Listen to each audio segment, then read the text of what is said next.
Hey, deserving listeners, 90 Day Fiancé, let's watch. As I always say, everything I'm saying is completely speculative based on very little information provided to us by the cast members and the editors. Let's watch the show. And yeah, you're just never going to change. It's a new me. I just want to be a better person. I know we have some past problems, but I just want to have a good welcome her. We can have some feast, have some taro, have some big. It's like forgiveness for the things that you've done in the past. And that's great. So we'll see how he manages to sustain that attitude, but it's a wonderful attitude. 2 thumbs up to Asuelu for doing a 180 on a lot of issues and saying, you know what, I'm going to be positive.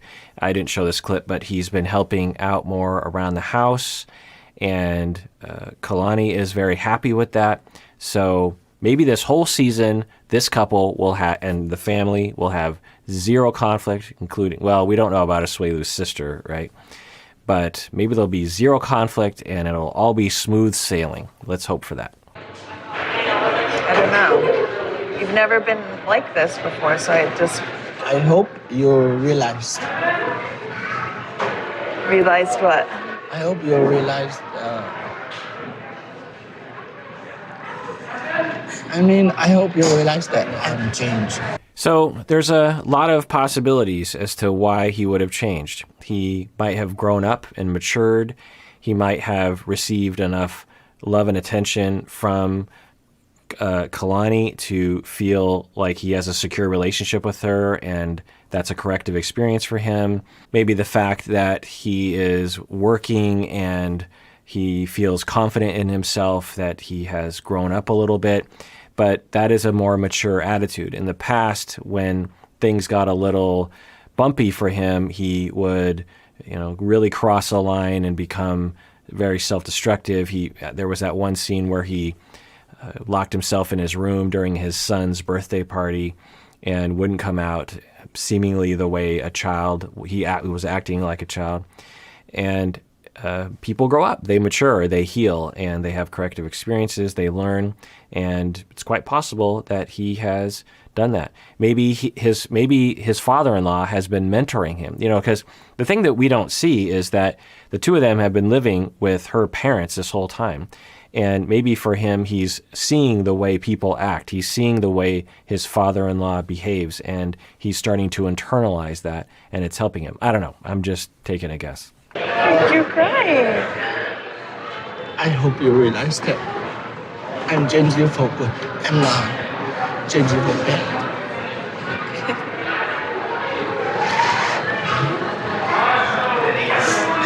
I need a tissue, please. So it's great.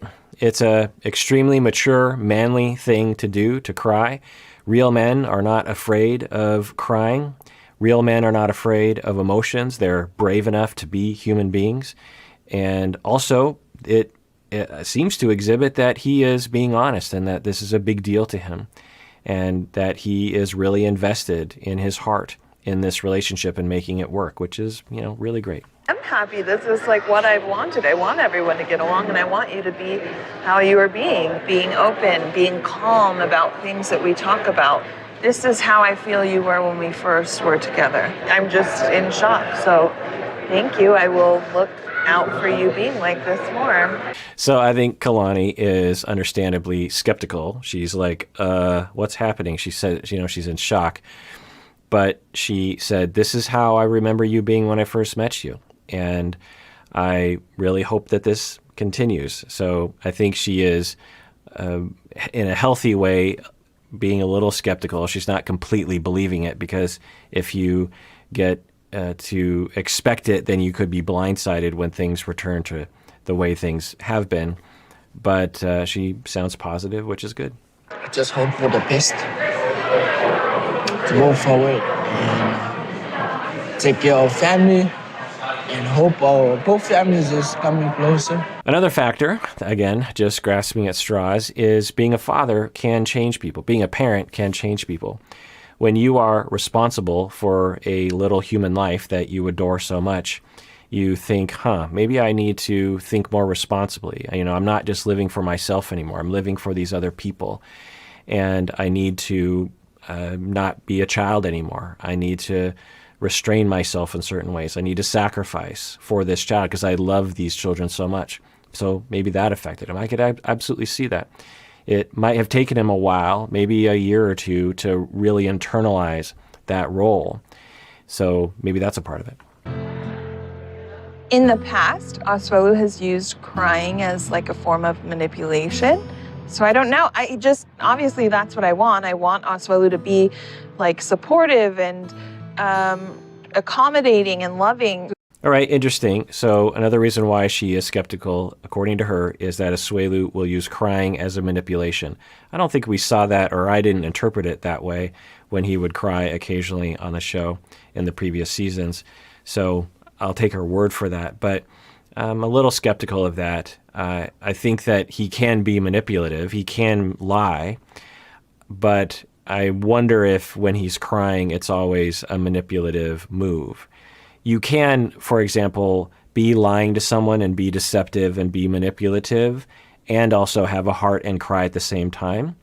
But yeah, obviously, Kalani knows him a lot better than we do. And so, maybe he does do that. With my sister, but I don't know if his tears are genuine.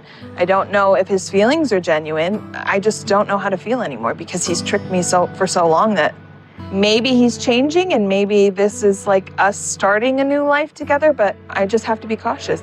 This is yet another reason to not lie to your spouse or to anyone that you care to have trust in you. I don't know if I showed this, but I think it was just last week where he, during the pandemic, was just flat out lying to Kalani that he was hanging out with his friends and playing volleyball, but he would say to Kalani, nope, I was just driving around. And she had a GPS thing on her phone, and she could say, nope, I saw you hung out with your friends, and I saw that you went to volleyball.